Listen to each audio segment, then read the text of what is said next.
Also schönen guten Abend. Von RAMSA ist, ne? Ja, heute Abend eingeladen zu werden. Also ich denke nicht, dass ich mir vertraue, auf Deutsch zu sprechen. Lieber auf Englisch. Aber fühlen Sie sich frei, mich in jeder Sprache zu fragen. Also, Post-Terrorism Stress Disorder. Das ist ja leichter. Before I start with the post-terrorism stress disorder, I think it's important to give you a background of how all that sort of developed. And unfortunately, it did develop, as far as we're concerned, because of the violence, the recent violence that has been happening in the world, especially the violence that has touched on some Muslim majority countries, starting from Somalia, Afghanistan, Libya, Syria, Yemen, and God knows what will happen. Before I go into violence, obviously, and that's as sort of the motive of why and how things, why we stumbled upon the post-terrorism stress disorder, which I categorize as part or a subset from post-traumatic stress disorder, PTSD. First of all, talking about violence, and I find myself having to talk about violence, obviously. You all know that violence is as old as humanity. For those of you who believe in religions, especially if you believe in the Abrahamic faith systems, the three Abrahamic faith systems, you all know that we all share a story about the children of Adam and Eve, Cain and Abel, Qabil and Habil, right? And we all believe that Cain, the brother, killed his own brother Abel. And, you know, the Quran makes a mention of that, the Bible makes a mention of that in a sense. So we have these things. So all I'm trying to say is, unfortunately, that violence is as old as humanity itself. Now, I'm not going to go into religion and what religion does and all that business. That's a different story. But I think that one of the chief tasks of our time today is to build a global community in which all people can live together in mutual respect. And religion ought to be making a major contribution to that. And the religious, obviously. However, though, religion is expected to make a contribution, but religion is seen as part of the problem, not part of the solution. All faith systems, whether Islam, Christianity, Judaism, or Buddhism, Hinduism, whatever that people believe in, they insist that the true test of any religiosity is unconditional compassion and mercy. And unfortunately, that is said more than it is practiced. I think every faith system insists, and obviously Islam specifically, that unconditional compassion is the representation of the faith. All right. Well, there's been much flagrant abuse of religion in recent years. Terrorists have used religion to justify atrocities that violate the most sacred values of the very religion. They claim most religious leaders seem to behave like secular politicians, singing the praise of their own denominations and decrying their rivals with scant regard for charity. In public sermons and teaching, religious figures have sort of stayed away or shied away from speaking about compassion and love and tolerance, but focus instead on secondary issues or abstruse doctrinal formulations, implying that a correct stance on secondary issues rather than the central themes of the faith is the criterion of true faith, and that's a problem again, as you can see. I think it's very hard to think of a time when the compassionate voice of religion has been so sorely needed in societies. Our world today is dangerously polarized. There is a worrying imbalance of power and wealth, and as a result, a growing rage, malaise, alienation, and humiliation that has erupted in violent atrocities that endanger us all. I don't want to believe in the clash of civilization. again, the theories that were spoken about by Fukuyama and by Huntington and others, though it seems like that's what's happening, but I really don't think that this is what people of the world want. People of the world do not want to clash. Everyone, regardless who they are, and I'm not talking about every single one, I'm talking about the vast majority. I think people want to avoid any confrontation and they want to live in peace. Everyone, everywhere in the world, wants to have hope, growth, and opportunity. It doesn't matter whether you're in Belgium or in Bangladesh. Everyone is growing the same. Anyway, so as you know, unfortunately, in the past couple of decades, Islam and Muslims have been under the light. And so to the point that it became very normal to dehumanize Muslims in the media. To portray them as not really human beings, that their religion that they have is inherently violent, that they are hateful people simply because of who they are. And obviously that could not be further from the truth. You all know, and I think history tells us, that the causes of conflicts and violence, the causes of war in the world, has nothing to do with religion. It's greed, envy, and ambition. But in order to sanitize these self-serving emotions, we often cloak them in religious rhetoric. That's what mobilizes the masses. Otherwise, the masses would not be mobilized. So that's a general thing. A lot of people blame the religion, when in fact, the religion is just being used as a cloak. From this need, the reason I wanted to talk about this before I go into the post-terrorism stress disorder, the reason we sort of came to that is because we had to deal, in the United States, obviously, there's a good minority of American Muslims, law-abiding Muslims, I think just like in Germany and in other places. So there was a need to deal with, number one, the labels of Islam as a terrorist faith, labels of Muslims as inherently terrorist and violent. So we needed to deal with that, and we started dealing with it. So Medina Institute established a center for nonviolence and peace studies. I believe, and I think many of you who are in the field, based on my research and theological research, that Islam is absolutely non-violent faith. So we wanted to talk about the non-violence aspect that people miss, and obviously that means we wanted to draw a distinctive separation between Islam as a religion and violence that's portrayed in its name. I'm not saying that there are no terrorists that use the name of religion to portray violence or to do things, but I contend, or I claim, that their objective is really political or economic. It's got nothing to do with religion.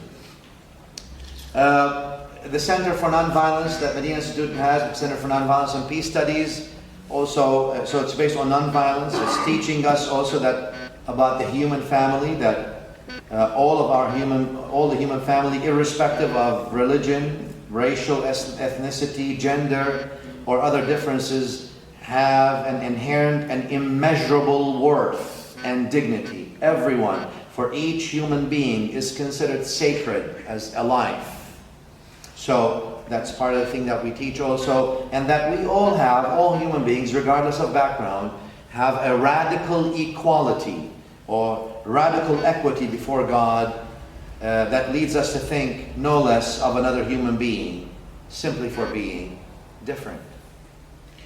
And obviously we wanted to institutionalize and internalize nonviolence as a process that reduces and eases human suffering and promotes love and unconditional compassion among all people. To foster that kind of understanding and to increase awareness about the evils and the harm of violence and about nonviolent extremism, both. Extremism, be it violent or nonviolent, and to counter hate with love.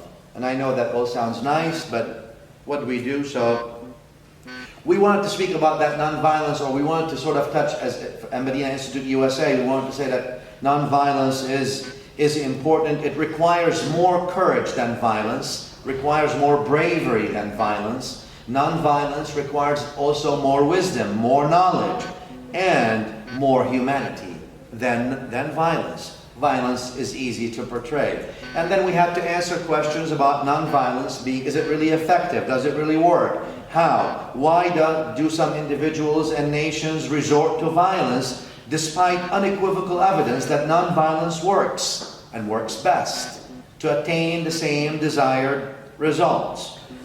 Questions such as, what is the Muhammadan nonviolence method?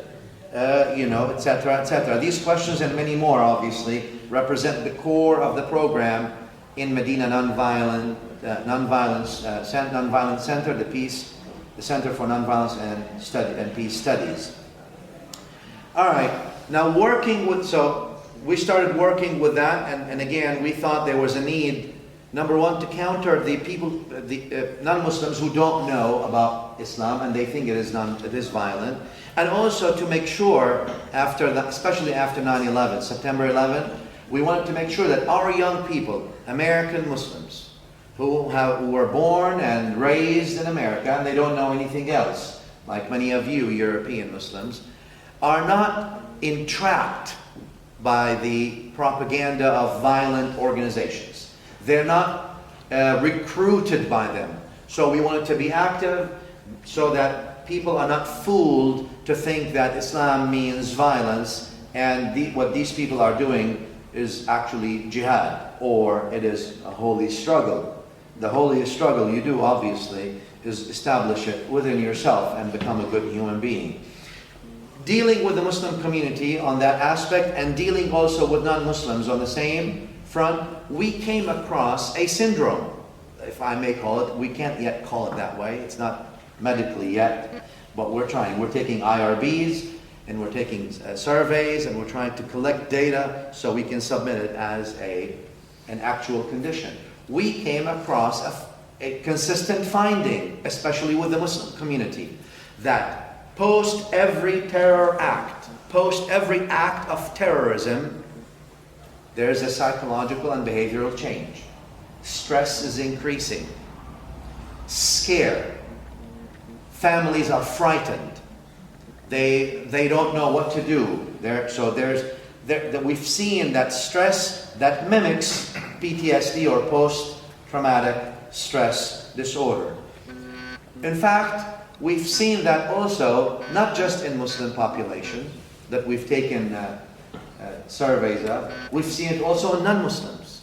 After every act of terrorism that happens, and obviously depending on the proximity to them and factors that relate to them, we found out also that they're suffering from extra stress.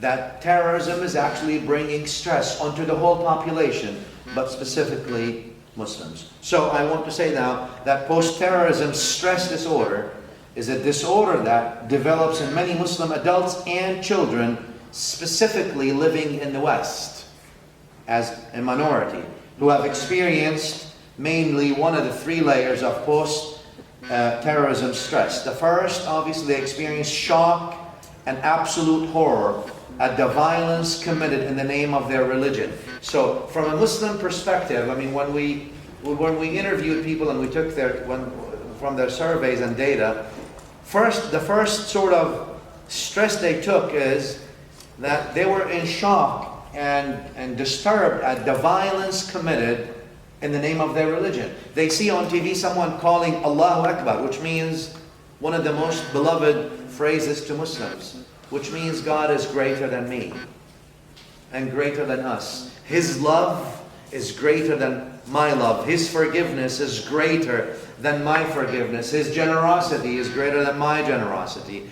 And all these things, but these very good words are being used to kill people or to blow up buildings or to cause destruction or evil. So first of all, they were horrified at the violence being committed in the name of their faith. Number two, they were scared because they thought that their faith or their religion was kidnapped.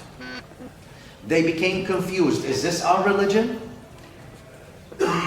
does this really what we have? Though they've never practiced that. Not them, not their parents, not their grandparents, not their great-grandparents, but they went into a state of confusion religiously. And then from confusion, because now they see, some people say, yeah, but even if you didn't do it, even if Muslims did not do it for the past 1400 years, but it is. So, wake up. You need to start actually using violence, or you need to resort. So there was confusion, and eventually that led to helplessness, hopelessness, resulting from, again, seeing their faith and what they've learned, practiced for generations, is kidnapped, and they don't know what to make of it. All right? The third element was the wider society. So now the shock they saw from terrorism, or the shock they experienced from terrorism that took place. And number two, their confusion religiously. Now they don't know what to do. And that also sort of made them helpless and sent them into despair and hopelessness as well. And number three, also, their experience from the wider society after terrorism takes place. Wider society, politicians, media outlets, disenfranchising Muslim minorities, especially in the West, treating them largely as suspects, dehumanizing them, and speaking ill about Muslims became normal. Associating a faith system of 1.6 billion people with the ruthless actions of a few became normal and accepted. This resulted, in my view, in what I call cultural homelessness. Cultural homelessness. They became homeless. Muslim minorities in the West became homeless in their own country. They don't know. They don't belong, especially the second generations. Many of you, I'm an immigrant, but many of you are second generations. Born, raised here, you don't know anywhere else. And you don't know about where your parents came from or grandparents came from. Many of you are also native Muslims. You don't belong there. That's not your home. This is your home.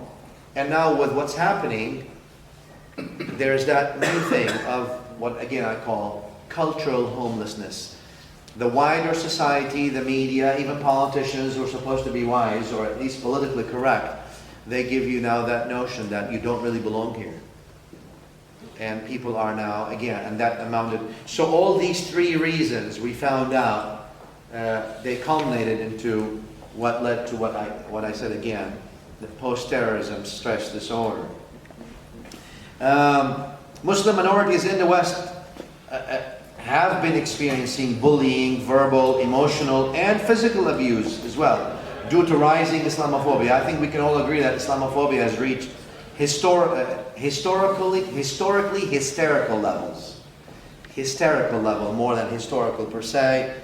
And especially following any violent event or terrorism carried out by extremists claiming or accused of being associated with Islam or Muslims. So anytime something happens anywhere, all of a sudden all Muslims living in the West become guilty, or they're suspects, or they have to actually bear the guilt for what happened there. Despite the fact that they are as disgusted, if not even more, because that's their faith. They see their own faith being distorted, but that all plays no role, obviously. Such suffering is not, unfortunately, is not limited to adults. What we found out also through our research is that post-terrorism stress disorder does not only affect adults experiencing harassment on the job or in public places, but innocent children mostly. Innocent children have also been suffering at school and in public places by bullying, verbal, emotional, and even physical abuse after every act of terrorism that takes place somewhere in the world by someone who claims or is accused of being a Muslim or associated with Muslims. And unfortunately, children are very, I mean, the data is overwhelming and we don't know yet what to do with it, but children are suffering a lot. Children are very smart. They understand all these dynamics, and maybe adults can handle themselves better, can answer for themselves, we're finding that the most vulnerable victims of Islamophobia are the children who are going to school, unfortunately, and they're having psychological scars that are very deep, profound, unfortunately. Again, I'd like to throw these things, and I'm sure you know, and thanks for the flowers, by the way. I didn't pay attention. Is this for Valentine's? Okay, I love you too. Whoever brought it.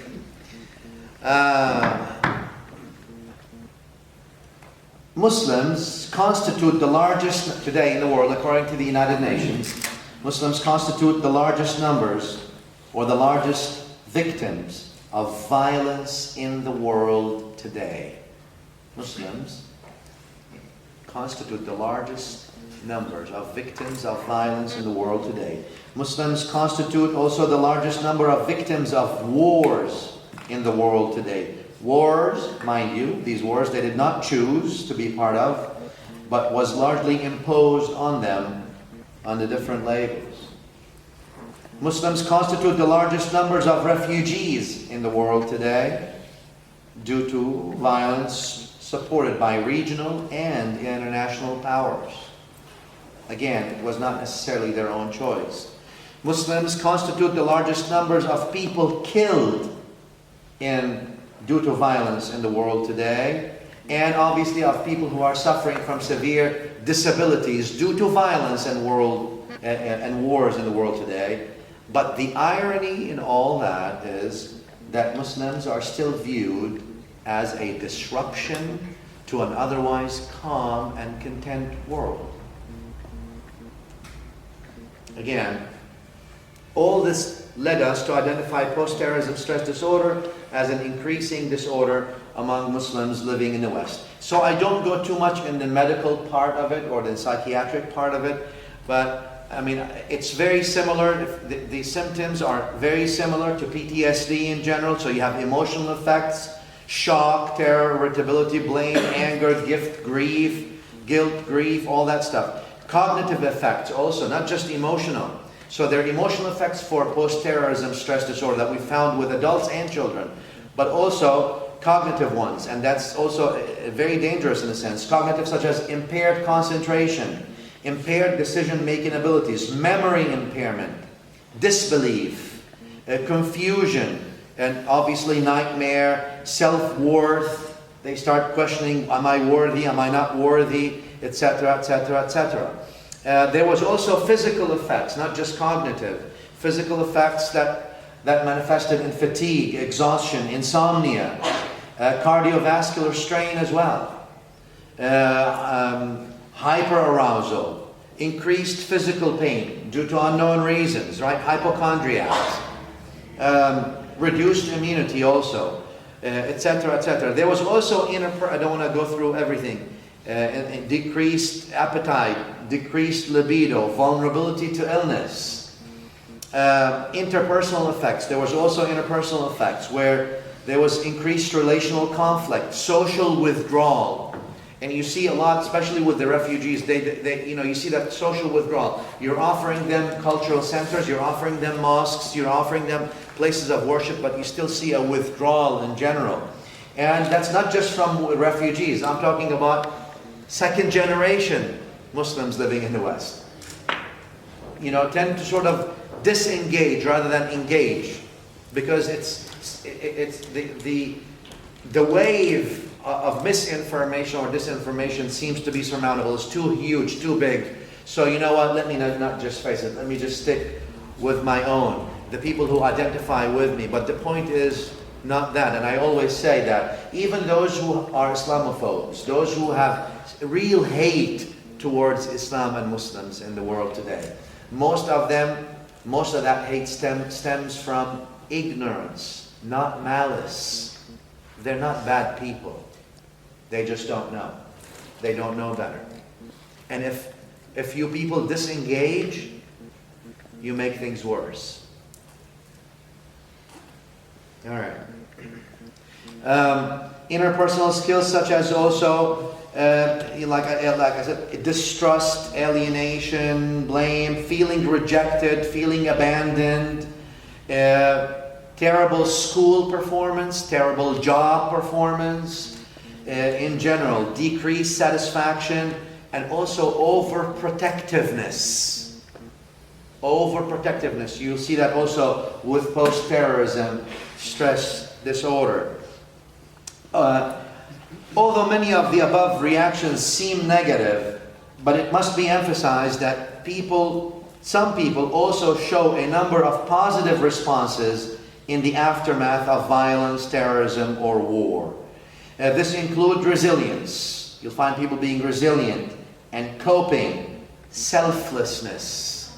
So some people take it upon themselves to serve others, to have that, to put that altruism, that selflessness, helping save or comfort others, relief, and elation at surviving disaster as well. Sense of excitement and greater self-worth, changes in the way they view the future, and feeling of learning about one's own strength and growing from the experience. Meaning that whether it's terrorism or war. So they're also positive from a psychological point of view. There are positive responses that we've also seen in that. Some of the problematic, obviously, I don't know if I should go, but let me just mention a couple of things here. I don't want to go too medical in the approach here. Some of the responses we've seen that we feel that individuals who have them need assistance from a medical professional. In other words, not everything can be done just through social support groups. That's great, that's needed. But I think there's some signs that we feel from a medical point of view that require medical attention and urgent medical attention, such as severe dissociation. Not just dissociation from the world, severe. And that is where you have feeling as if the world is unreal. Not feeling connected to one's own body, losing one's sense of identity, or taking a new identity, amnesia. These things require an urgent medical attention. Also, another thing would be severe intrusive or re-experiencing, such as flashbacks. So they experienced either terrorism in person or on TV. Let's say something that happened in France, and everyone is on TV, and many Muslims, the first thing when they hear about a terrorism act, they say, I hope it's not a Muslim person. The first thing you say. And then, once you hear something that's bad, you're glued to the TV screen or to your iPad or iPhone or whatever it is, and you're trying to find out. So, even though it's distant, you're not in the same circle of where that happened. Or someone that came from Syria, Iraq, Yemen, Libya, all these other places, Afghanistan, Somalia, etc., that are having these wars and violent conflicts. So that when you have severe re-experiencing of the event, such as flashbacks, screen memories that are terrifying, nightmares, etc., etc., that requires medical attention. Also, if people have extreme avoidance, it took away avoidance from society, etc., etc., or severe hyperarousal, such as panic episodes, terrifying nightmares, difficulty controlling violent impulses, inability to concentrate, so severe depression, etc., etc. So I think these things are signs for people to seek medical attention and not to wait and just rely on social support groups. Now, with that, I think that post-terrorism stress disorder victims or patients have also manifest some clinical symptoms. And again, it's similar to PTSD in the sense that their criteria, in the sense, if we want to go into a syndrome, it ought to be a criteria just like PTSD. And these clinical criteria ought to be, number one, exposure to a traumatic stressor. So that person who is identified with post-terrorism stress disorder must have experienced terrorism. 3, avoidance and numbing symptoms. 4, symptoms of increased arousal. And number 5, duration for at least a month. So this did not just come and go, because some people do build resilience and they cope well, and some don't. Also significant distress or impairment of functioning. That must be the thing that's there. In order sort of to say, all right, it's clinical diagnosis of things. I don't think I need to go into the details of every one of the clinical signs unless you really want me to, and I don't think we should. Right? So let's just keep it like that. But in general,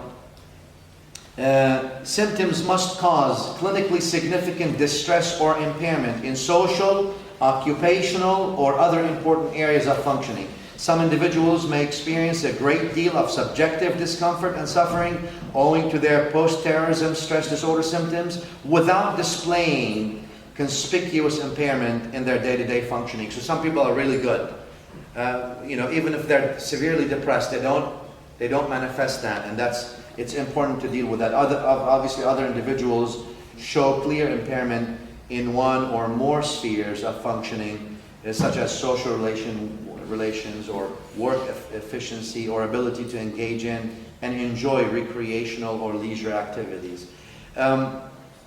There are other symptoms that may be associated with that. I think obviously from a medical point of view, ASD or acute stress disorder that happens, and also obviously PTSD. From the numbers that we've seen experiencing bombing or mass shooting, people developed PTSD or post-terrorism stress disorder based on that. About 34% of people that we've surveyed who have, especially from refugees or people who even have actually experienced shooting, about 30% have went into developing a post-terrorism stress disorder. They become terrified when terrorism happens, and their sort of whole psyche is already down. They're already in a state of despair before already, and the more it comes, the more obviously it emphasizes the symptoms. I think I should not go any further from here. From this point on, let me just say this, that unfortunately that Muslims living in the West in general are exposed to this sort of double or triple elements. One, being in a sense depressed because some people are using their religion, or traumatized because some people are using their religion and committing evil acts of violence in its name, and also the wider misinformation and disinformation by the wider society that's disenfranchising them even more. And obviously, from a political, from a social point of view, this is the best thing terrorists would like, or extremists would like. You're boxed in, you're a suspect generally, and obviously this will also lead to some people going extreme, because they feel now they're rejected from the wider society. They're not accepted anymore. And that would unfortunately take us into a vicious cycle. So unfortunately, it's very important for religious leaders, for medical professionals, for religious leaders, for social workers to realize that, and that's not just with refugees, unfortunately. It's actually with the wider, with the second generation, not just with the first generation Muslims, European Muslims or American Muslims living in the West anyway.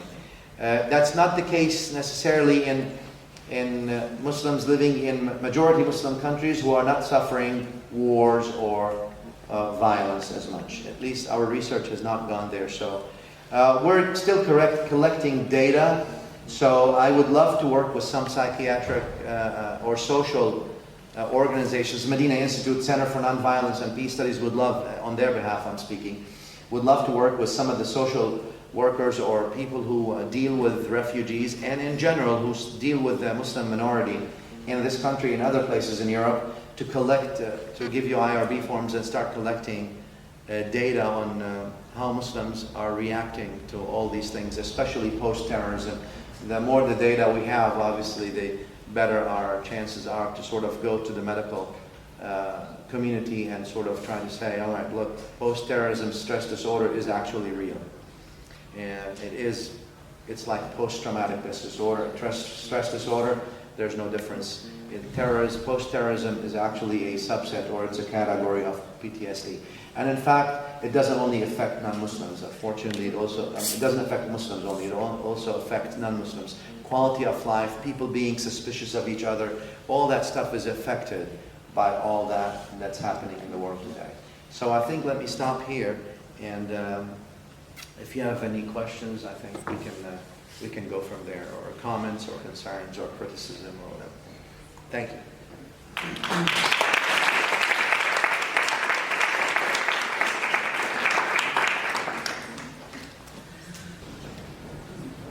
Yes, I think, but you want to ask the question loud so everybody hears you.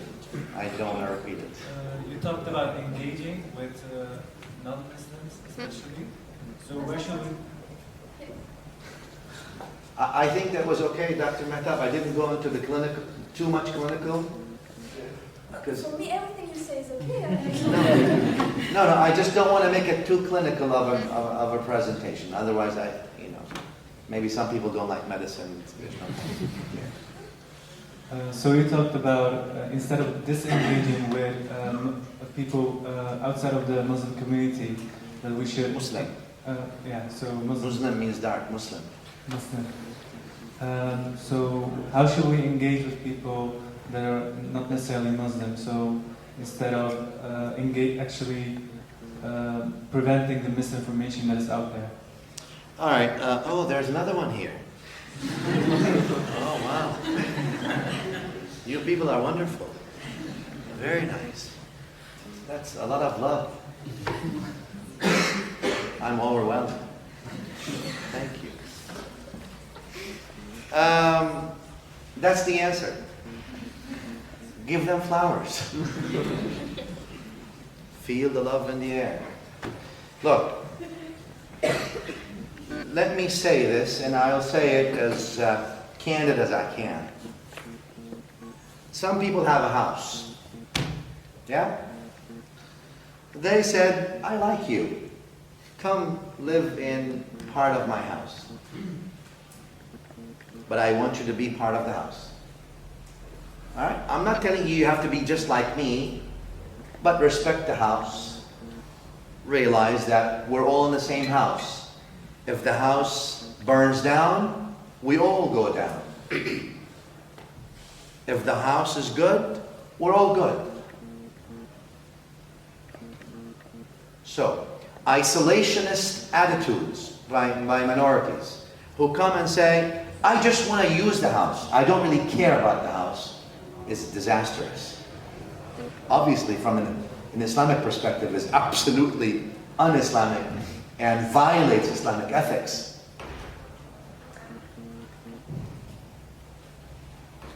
Even if you're second or third generation, great. You're living in a country or in a society that's multicultural, multi-religious, and it accepted you with your faith as such. There's lots of misinformation about your faith. All right, there's two ways you can face hate. You can face hate with hate, or you can face hate with love. Or you can just disengage. Let the house burn, it doesn't matter. I think that's not an option. And facing hate with hate is not an option either. I always say, if you're good to those who are good to you, then what good are you? You have to face hate with love. And that doesn't mean everyone's going to love you. I'm not saying that. I'm not delusional. Some people may not like you just because of the way you look. I don't like your glasses, for example. Okay? So there. They're ugly glasses. I'm just saying. Not everyone's going to accept you. It is you, upon you. I always say, Muslim minorities in the West, not just in America. I've not been to Germany in like a million years, but right, in Germany, in everywhere, in the West in general. They should no longer be good with the law of the land. I know that they're good with the law of the land. They're law-abiding citizens mostly, I hope, and I think in America I know for sure. Being good with the law of the land is no longer good enough. Unfortunately or fortunately, you have to be good with the people of the land. Not just the people, not just the law of the land. It's not good enough not to be a criminal. Muslims are not criminals. You know, Muslims are, in America anyway, and I think in the West in general, They're some of the most educated and wealthiest segments of American society. In fact, I'm going to go and say that American Muslims probably are. I don't want to sound too I'm saying that because I don't have statistics on European Muslims. So mind me.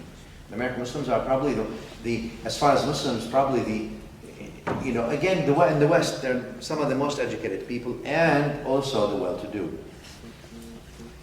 It's not good enough to be good with the law of the land. You have to be good with the law, with the people of the land. There is a need for positive contribution back to society. You're here? Congratulations. You like this place? Well, this place has good and bad. Yeah?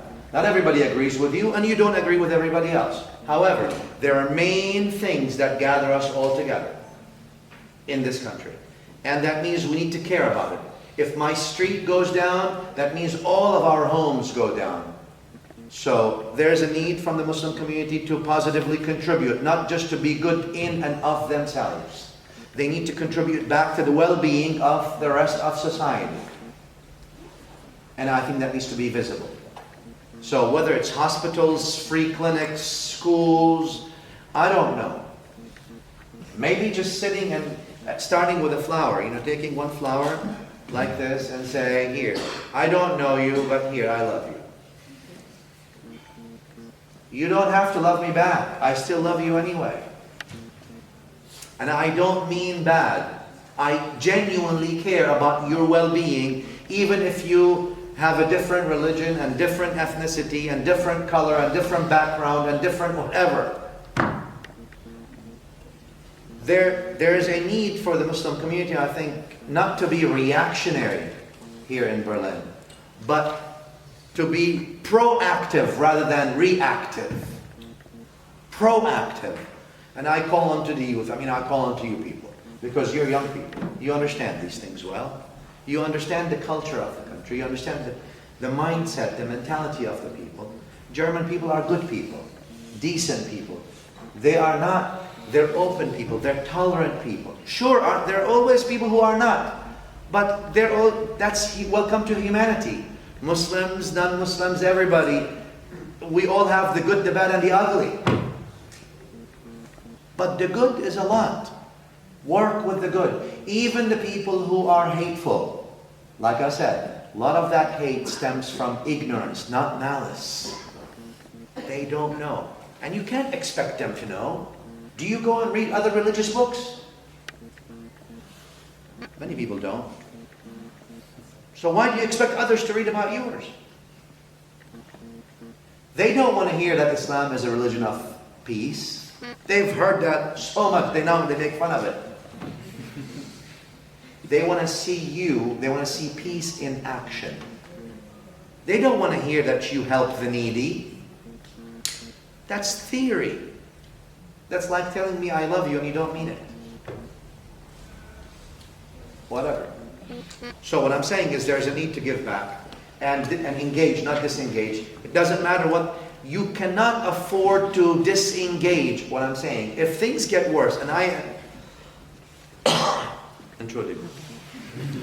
Oh, you're laughing because I said it in German? Okay. If I stay a few more days, I'll start thinking in German, which is dangerous. And then, you know when the dangerous part comes if you start dreaming in German. Oh, it's going to take me sometimes, but anyway. Look, you can't afford, my theory, and I pray that God makes me wrong.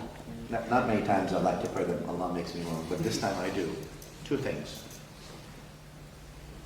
I think we're going to see increased violence in the name of Islam. I've been saying that for about 15 years, and I don't know if we've hit rock bottom yet. Possible, but I don't know yet. I'm unsure. So I'm predicting that there will be more violence, more terrorism is what I'm saying, unfortunately, carried out in the name of Islam or associated with Muslims. Number two, there's going to be atheism, lots of atheism, Muslims leaving their faith altogether. And I pray that I'm wrong, both ways. But they always say, think the best and prepare for the worst. So, you can't afford to be disengaged. Because even that good neighbor of yours, right? Hans Christian Andersen. I just made that up. No, I didn't make that. There's no Hans. Hans, yes, but Hans Kohl. Hans Schmidt, let's say. Okay? Very good. Your neighbor, Mr. Hans Schmidt, who is a nice guy and he smiles at you every time. Schönen Morgen, Ali, wie geht's denn dir heute? Yeah, okay, la la la la la la, you know, he's your kumpel, no? Dein kumpel. Very nice. But everyday things happen. And you're still, look, I don't need to speak to him, I don't. You need to actually tell people about who you are. You need to tell people. People are frightened. Some people, not everybody. People who read and understand and they mix, they know. You're in Berlin, so this is a big city. People are used to seeing all kinds of people here. But still, some people are really, genuinely frightened from Muslims. They think you're walking. She's got hijab on. There's a time bomb there. I don't know where she's hiding it, but somewhere there's a bomb. Some people think like that. So, some people, they think that you hate them because of their values. Because, let's say, they eat pork, they drink alcohol, they do what they do, their social lifestyle. All that stuff is wrong, obviously.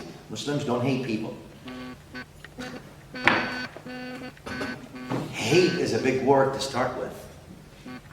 Hate is a big word. Al-Quran Kareem, the Quran never mentioned a word.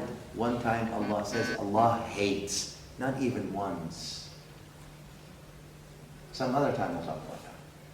We'll talk about love. But then I will need more flowers. We need to engage. And even if you get rejected, and I don't mean engage by meaning telling them, let people know who you are. Participate positively. Care. Whether they care or don't care. This is your country. Care about it. Care. Genuinely care. Not just about yourself. Even about that person who's homeless. And that person who's a drug addict. And that person who's an alcoholic. And that person who has needs. And that person who you disagree with about their religion. Or you disagree with about their lifestyle. In Islam, we believe that Allah or God did not equip us to judge our own ends, let alone someone else's. How can I judge your end or you if I can't even judge myself? All I can do is what? All I can do is try to be a good person within the law of the land and within my consciousness that my religion teaches me to do. So yes, absolutely. Please engage. So the young people, I don't know what you people need to do, but the young people need to do things where they contribute back to society. And I mean by contributing back to society, not just to your own good, to the wider society. In other words, I call it random acts of kindness. Just go and do random acts of kindness. To people you don't know and whatever.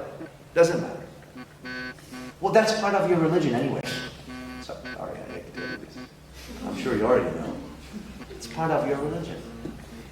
If you're not doing it, there's a problem in your faith. So, you need to engage. You need to engage. And that means you can't just give people pamphlets about Islam. Oh, you want to know about Islam? Here, read this book. They want to see a walking book, Habibi.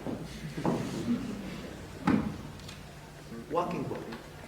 Smiling, hi, hello, hali, hello, la la la la. Haloshin, everything, Okay. Next question. This light is killing me.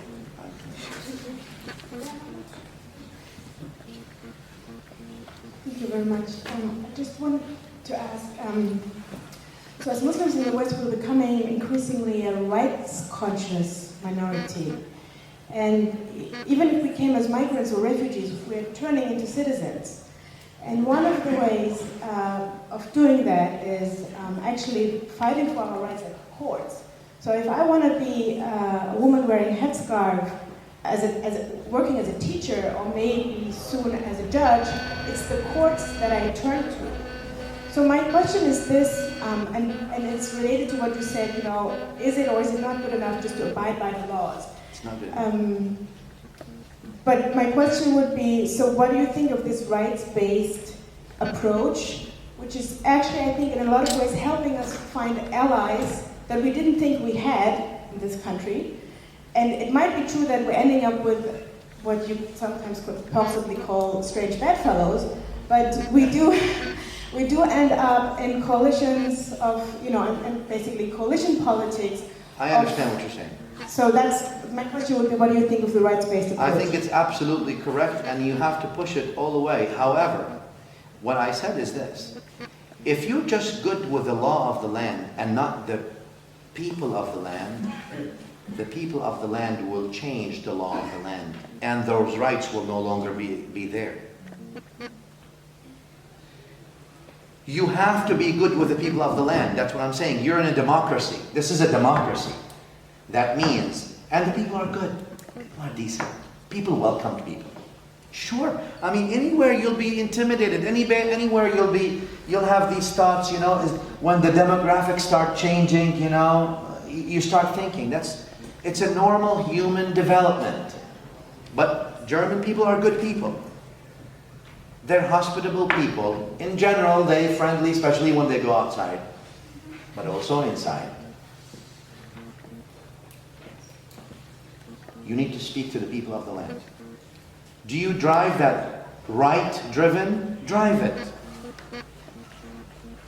But along with that, you need to drive a people drive, not just a law drive.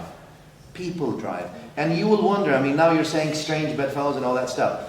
You'll wonder when you start defending other people, when you start sympathizing with other people who are also considered weak in society, or not weak, whatever it is, when you give back, when you actually, there's tangible contribution to the country, and tangible contribution to the Bundesrepublik Deutschland, you will actually have a lot of people who say, you know what? And that's where I think, from a theological point of view, I like that Muslim woman. I'd like to have her as my neighbor for the rest of my life. She adds value to my neighborhood. Not, what are they doing today? Right? Suspicion. You need to, people need to sort, I mean, and you can't, not everyone's going to like you, obviously. We understand that. But I think we can work on a general rule. General rule, people are good. Generally, all people are good. Yeah.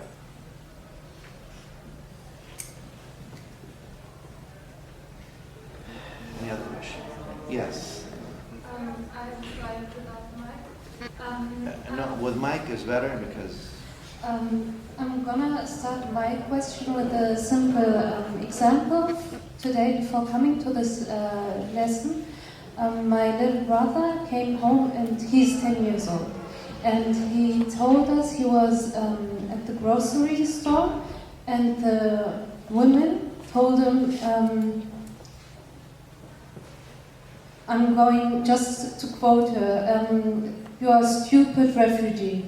But he is German and he was raised and born here. And my question is, how should we teach our children to go outside and be proud of their own religion without being afraid of German or, I don't know, any kind of people have hate in their hearts against Islam? So. Yeah, I mean, that goes along with what I was saying about the post-terrorism stress disorder. A lot of people are affected by that. Like I said, they really have, many of them have genuine feeling of being scared or simply bigoted or racist attitudes. The only way to extinguish darkness is with light. The only way to face hate is with love. And it doesn't mean, I don't mean by that you keep yourself open or vulnerable for more abuse. That's not what I am saying. I am saying you do everything possible that you can in order to always give back good and while protecting yourself, obviously. But this is a social thing, and we have to have workshops with people who have early childhood education. I'm not an early childhood educator, unfortunately. Though some of the university students I teach act like early kids, but mostly. So we need early childhood educators, and we need, obviously, we can, if you have other people, let's say from the religious side, etc., sort of define, and social workers and all that stuff, to take plans, what can we do? Because these things need to be sort of laid out and studied. What is the appropriate response? From a theological perspective, I can tell you the appropriate response is that you pray for them. For that lady, you pray for her. I pray that God guides her and puts love in her heart. That's the best outcome I can have. If she now turns and she's got love in her heart, that's what I want. I don't want anything else from her except that. So that's what I would do from a religious point of view.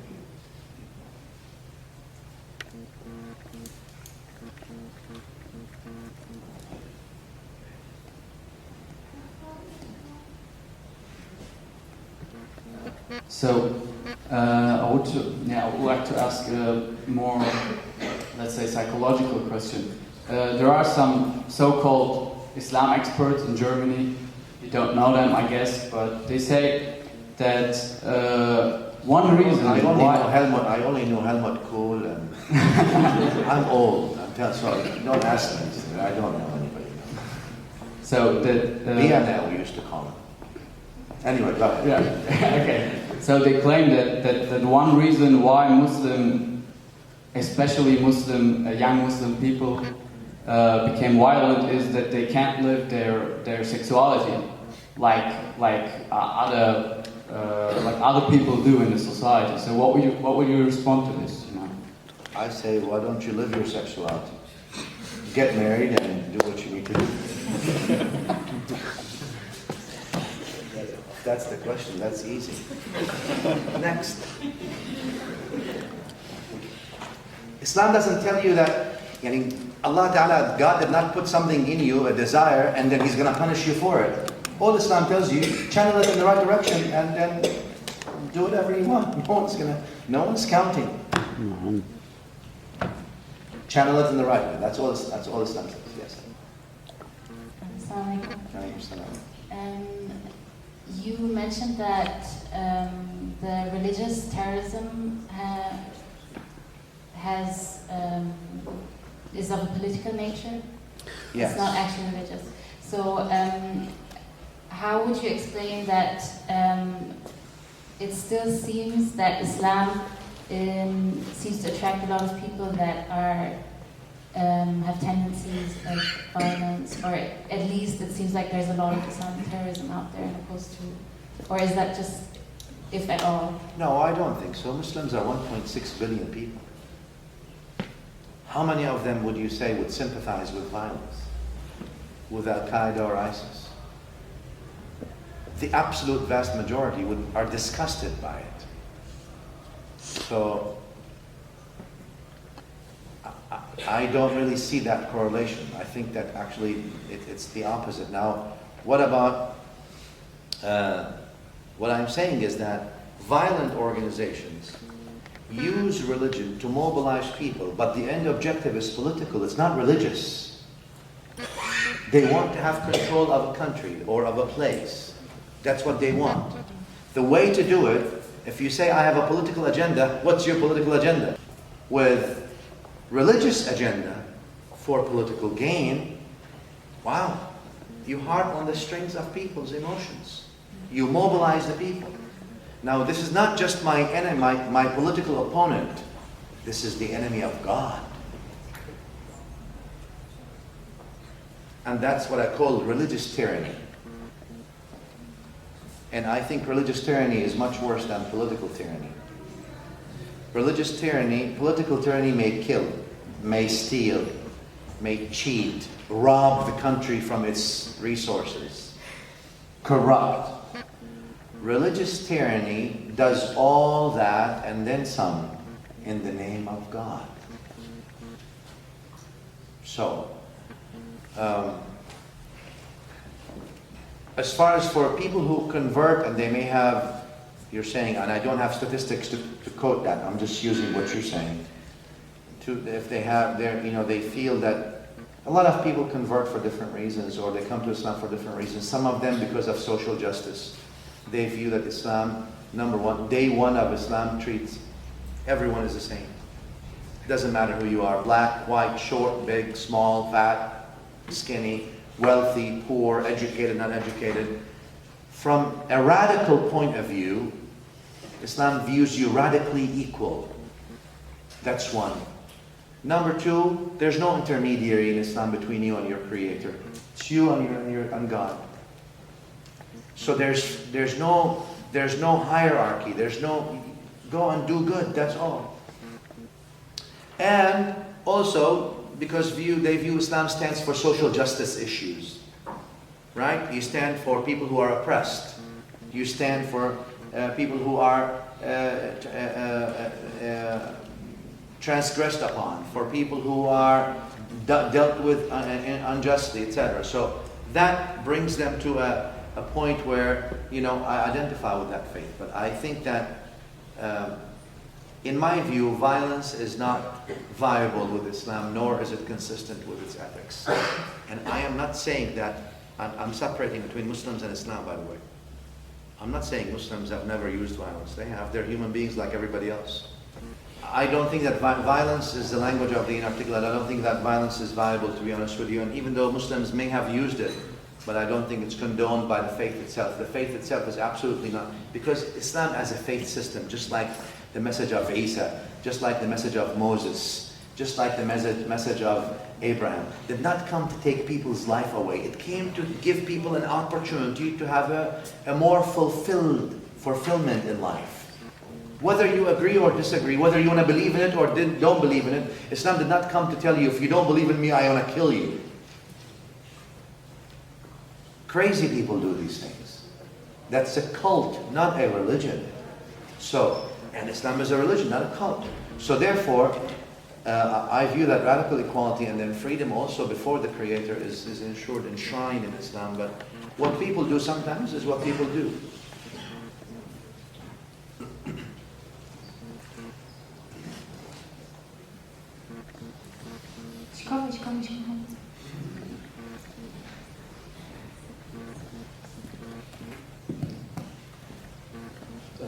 So sometimes you see that people who are ignorant, non-Muslims who look out in the world and see the news and are ignorant because of that, they take their fear as a pathologic permission to be ignorant and as an excuse.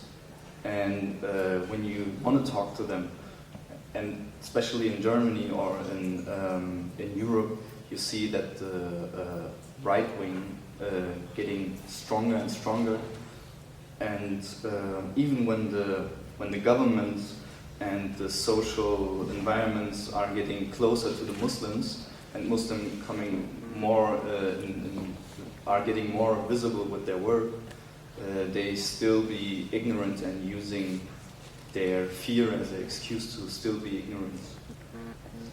Look, in any society, there's going to be people on all sides of the spectrum. So it's okay. I don't want to give up hope on people who are right wing or left wing or whatever wing they are. I think it's important for Muslims to be able to approach German Muslims, to be able to approach all kinds of segments of society. We need, the Muslim community here needs to focus on the commons, their common values that we have as Muslims, and as German Muslims, and as non-German Muslims, German non-Muslims. Their common values that we have. A lot of common values. A lot of common values. Peace, the rule of the law, opportunity, etc. For all these things we have. I think we need to focus on that. I would hate, again, I don't want to use the word hate. I wouldn't want you to focus on negative, because negative is a little, and if you amplify it, it paralyzes you from working. The people out there, a vast majority of people, are good people. I don't even want to call them ignorant. I take it offensive. What I'm saying to you is, their hate is stemming from ignorance. They're not necessarily ignorant. They may be knowledgeable people in their field, and you're ignorant in it. They're just ignorant in your religion, and you are ignorant in theirs, maybe. So, all I'm saying is sometimes the hate that you encounter, it stems from ignorance in what Islam is and what Muslims are, rather than malice. But there could be very educated people in their own things, in their own fields. What's the way to do that? Is to approach people without prejudgment. And that doesn't mean, it's not necessarily chaotic. It's a proper approach. Look, you're German, you live here, you care, you do, you want to interact. Not everyone's gonna like you. I'm not delusional either. But you can't write everybody off. You can't say, this segment, I'm not gonna even bother. I think that's a wrong approach. I think we need to approach everyone, because you have to have within you that I genuinely care about their kids and their families and their safety and their well-being, genuinely. And I think we can start from somewhere. But I really don't like to sort of, and I'm not saying again, I know there's lots of hate, and I know there are people who are criminally hate. I mean, they're criminals, not just hateful. I understand that. But that cannot be a base of work. The base of work is we work with everybody. The fringes, that's where the law of the land comes. And before that, Allah subhanahu wa ta'ala. There's nothing else. No. And a community strong. That also tells you also, let me say this since I'm saying this, intra-Islamically, not just intra, right? Within. You young people need to make sure that you're doing different than your parents if you're a second generation. Right? This sort of, like, within the Muslim community, you're all together. You can't be divided like the first generation was. The first generation was divided because they came from one city, the other person came from a different city. One is a Turk, one is an Arab, one is a Somali, I don't know if you have Somalis, but I'm just saying. Do you? Yes, we have. Okay, so there. So at least I'm right.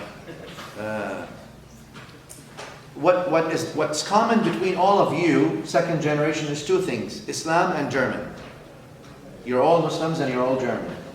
Work on common denominators. Stop dividing yourself. So you can work with the rest of the community as well. The wider German community. Alright, so please break these barriers if you can. I'm not saying don't be proud of your heritage. Look, you can be proud all day long. But work with people. Work with everybody. Your identity is your identity. No one wants to take your identity from you. And everyone's got multiple identities. You could be, identity could be you have this ethnic background, you're a Muslim, your religious identity, you're a female or you're a male, whatever identities you have. We have all multiple identities. So don't make identities a barrier to work intra-Islamically. Work with everyone, and then so you can work. Why am I saying this? If you can't love each other, you can't love people outside.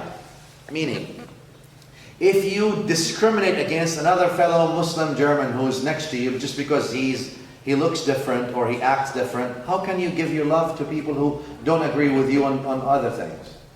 You need to be able to sort of come beyond this so you can actually don't restrict your benevolence to people that you agree with. Again, you can't restrict your benevolence to people that you agree with only. That's wrong, Islamically and humanely as well.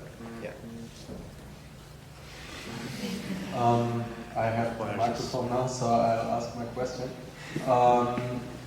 What do you think in this case would be the role of politics and evolving into it? Like in Germany we have this different party system, like it's different than the USA, and like as a Muslim, We also have different party systems. yeah, like two parties. Now we have more than two. Okay. Like, okay. but Well, you have die CDU, SPD, die Alternative Liste, die Grünen. yeah, like that. But That's not. it's not easy to find yourself in these parties, and but I think like to be a real part of this country, like to really contribute to the society, it would somehow be necessary to, in any particular case, like to involve in it. Like I'm not sure. What do you think is the role of this involvement? Look, I believe in freedom, and that means I think everyone needs to exercise their freedom of expression and freedom of political affiliation. Whatever your freedom of, wherever you feel, I don't care, as long as you participate and you mean well for the community and the country. You participate in whatever political orientation that you want. I personally am not a politician, thank God. I don't like politics and I can't understand politics. I tried, but I can't. But what I can tell you is I think you should vote. You need to participate in the country. You need to care about the country. And whatever political affiliation you have, God bless you. Go and just go work. Do something good for the people, for all people. That's all. I can't make a political judgment really beyond that. Sorry. I think Nursi used to say, "A'udhu billahi min ash-shaytani was-siyasa." So I mean, politics is difficult to understand. I just don't understand. I'm not a political person. I'm not a politician. So I'm glad. So you know what? I leave that for politicians. They can do a better job. They tell you usually the best and they do the worst. I'm just kidding. Also ich sehe jetzt 3 Meldungen noch, mit der Bitte, dass ihr eure Fragen schnell stellt und dass die letzten 3 sind, will ich jetzt, du warst glaube ich als erster dran, das Mikrofon dir übergeben. Thank you so much for your talk. I want to come back to PTSD. Yes. And also coming back to Muslims. Because I think the nearest people first. So if we notice people having some symptoms of PTSD, and usually this is inhibiting their talents, their possibilities. Absolutely. What's from your research? What is the best way to encounter this? Because alhamdulillah, most of us haven't seen any terror attacks by ourselves, and inshallah, may Allah subhanahu wa ta'ala protect this country. May God protect Germany and Berlin and all the people in the country and all the people of the world. I mean, that's we will not. So, but this, I mean, this media portrayal of terror makes a lot of people. I think everybody knows somebody who's heavily affected by PTSD. How do we help these people? So, what my recommendation is, again, first of all, social work groups. Please try to do some social work groups. Look, young people, I said, there's cultural homelessness within the wider society, but there's also cultural homelessness within the Muslim community. So try to have, that's why, look, in the US, we tried to work with the mosques. You know, the mosques are private organizations controlled by uncles. And their Onkelchen, he doesn't want to do anything he wants. Because he's thinking, again, in the old days. Do I hate my Onkelchen? No, I don't. I like my Onkelchen. But I'm going to have a third space where I can work without bothering him and without him bothering me. Okay? Because I can't wait. I don't want my Onkelchen to die. I'm going to pray that he lives a long life. But I can't wait for him to wake up for my calling. So, for the young people, to help these people, look, even if you rent one room, one place, if the government, I don't know, in the United States, government has absolute separation between church and state. You can do whatever you want in America as long as you pay for it. Welcome to America. Das Land der unbegrenzten Möglichkeiten. Stimmt immer noch, ne? Ich schwöre. I'm serious too. But anyway, I'm not trying to tell you to come. Now you probably say, well, Trump is there. Make sure you get there. All right, I'm going to get there.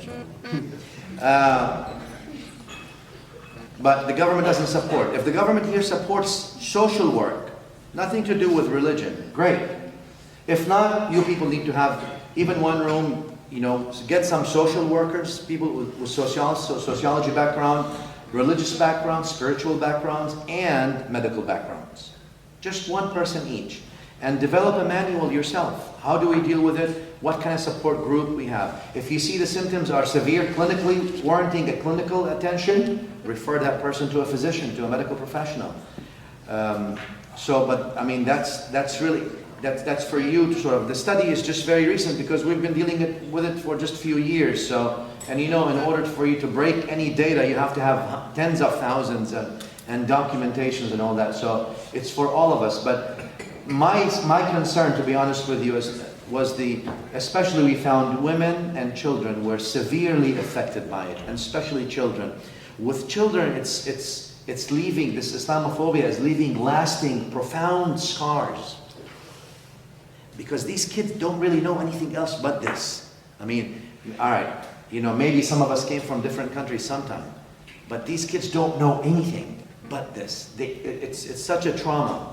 And I think if I was to start with something, I'll start again with social support group, identifying how to deal with kids in schools, and trying to check them, and then trying to help them, and if those who need medical support, to actually be given that.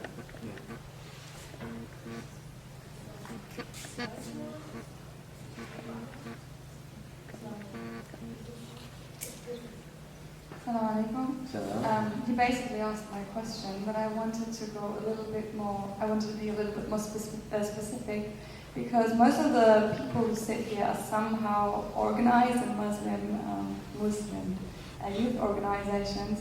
So I wanted to ask whether you have any tips for us to, especially institutionally, attracting people who are already in that state of disengagement, and how to win them back and instill a drive again into them for engaging with the Muslims who are disengaged, or the wider society? Muslims who are disengaged. So, to be honest with you, we again, from my experience, and again, your experience and input may be different.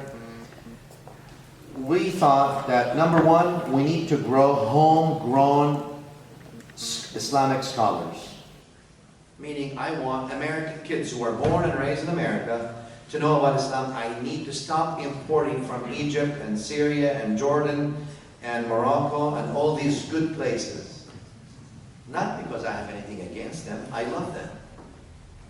But by the time that imam or that cleric you bring, that clergy that you're bringing from Turkey, from Syria, from whatever, by the time he knows how you as a German Muslim feel, understand your mentality, your mental frame, it's 20 years. I don't have that time. I'd rather invest from now into educating homegrown people who are in this country already. They understand the mentality of the people, they speak the language in a way that is traditional enough, but modern in its application, which means true to text, faithful to context.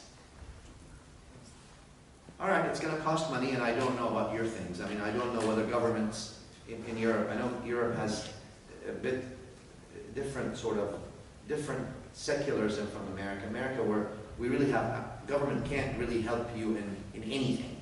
It's against the Constitution for the government to help you as a religious organization in the US. Now, if that's the case in Germany as well, then you need to go to the business people and they need to start helping to pay to get an institution that teaches, that's accredited, recognized, even if it doesn't start out that way, that trains young people who are in this country who have a passion to learn about Islam so they can actually be the preachers and the scholars of tomorrow. And for those kids who want to do that, I need them to also study something else. I don't want people who don't want to do anything but that. The best students have been always, in my experience, to be honest with you, and I run, Medina Institute runs in the US, in Canada, in South Africa, and in the UK, with full-time courses, degree programs. And the best experience has been with me so far, since we've started this, teaching bachelor's degree in Usul al-Din or Islamic studies, are the students who have had different degrees before. Why? I want the people who study Islamic studies to be overachievers, not underachievers. Guess why? Two things. Number one, you're going to be overworked. Number two, underpaid. If you don't have passion to do it, it's not going to work. So that's number one. That's very important. Because you can't just be based, you can't just have your deen based on YouTube. That's not how you learn your faith. And not everybody also can do it. So you need to have activists, you need to have scholars, preachers, activists, students. Everybody works together. There's a place for everybody, and this way we can work in tandem, right? They say it takes two to tango. I don't know, I've never tangoed, but they say that.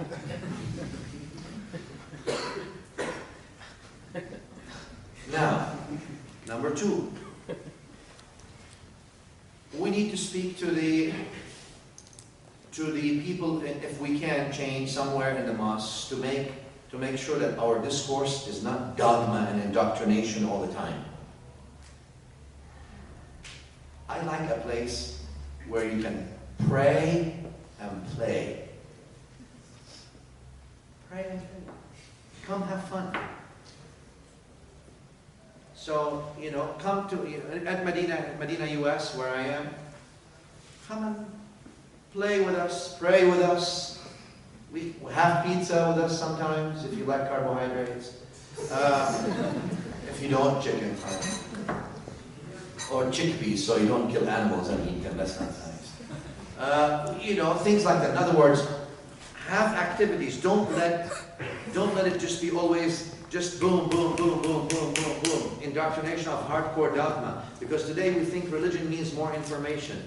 Religion does not necessarily mean more information. It means also realization and recreation and transformation of morals and ethics. I would like to see books written by you people in German to do character building of young children, how to be good Muslims. Stressing on values such as trustworthiness, truthfulness, saying the truth, honesty, decency, positive contribution back to society, and put a Muslim theme to it. We need writers, we need authors, we need managers, we can't just work based on volunteers who work on weekends and holidays. We need people who work 9 to 5, Monday through Friday, like the rest of the world. Some of you say, all right, well, I need to work. That's why I'm saying you need to have passion. People who drive these things, they've got to have the passion to do it. It's a labor of, I call it a labor of love. If you don't love what you do, you're not going to be able to do it. It's too frustrating and too much. So, a couple of things you have to do. But I mean, till then, what do we do till then? Take initiative. You take initiative. All right, so you have a group of people here. You say, all right, you know what? We want to have an intensive course about, let's say, some kind of Islamic study. Yeah? But with it, we want to have also spiritual aspect. With it, we want to have maybe a social aspect as well. Make that package and suggest it. So then things are, you're breaking what is normally just one thing. And increase that. Practice makes perfect. What do you say in German again?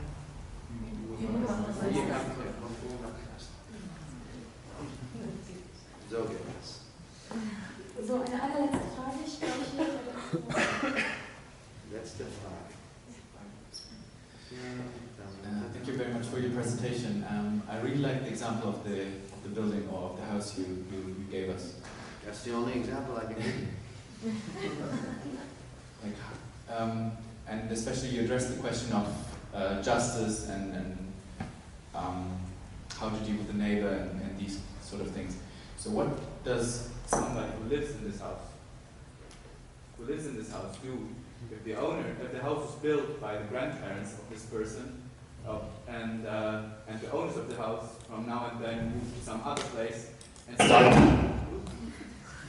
start stealing the furniture or doing anything to the other houses in the neighborhood. So that's the question is more like, how do we address real issues in the Muslim world as a Muslim community in Europe, and how do we reconcile these two aspects, to be good like neighbors in one community, be good neighbors in one house, but also address serious issues that happen in Syria, Palestine, Iraq, Afghanistan, and like, how do we talk to our children about these questions, because these are real issues for the community. Very good question, very good question. I hope I didn't give you did not imply, or you did not understand, you did not get the perception that by doing that it means you don't address all these issues. You are supposed to, if these are issues you care about, you address them in the most non-violent and productive legal way possible. And you talk about them. However, what I have a problem with is holding the masses to account, for example, to things that happen in, let's say, Syria or Palestine or whatever, or Yemen or Libya or so. The masses don't really have much say. The masses may be misinformed, maybe I'm misinformed, maybe you are misinformed. But it's important not to hold the masses. A political change needs to be done through political channels. And please be, that's why when the question from behind came, please be politically active if that's what you like. Absolutely. And the issues that you're passionate about, speak about them passionately. But I think it's important not to erect walls of hate under the banner of love.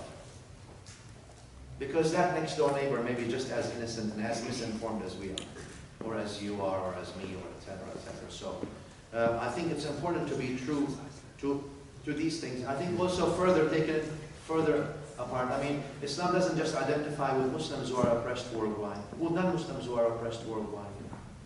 A threat to justice anywhere is a threat to all of us, everywhere. If anyone is treated with unjustly, it eventually comes to you. Because what goes around eventually comes around.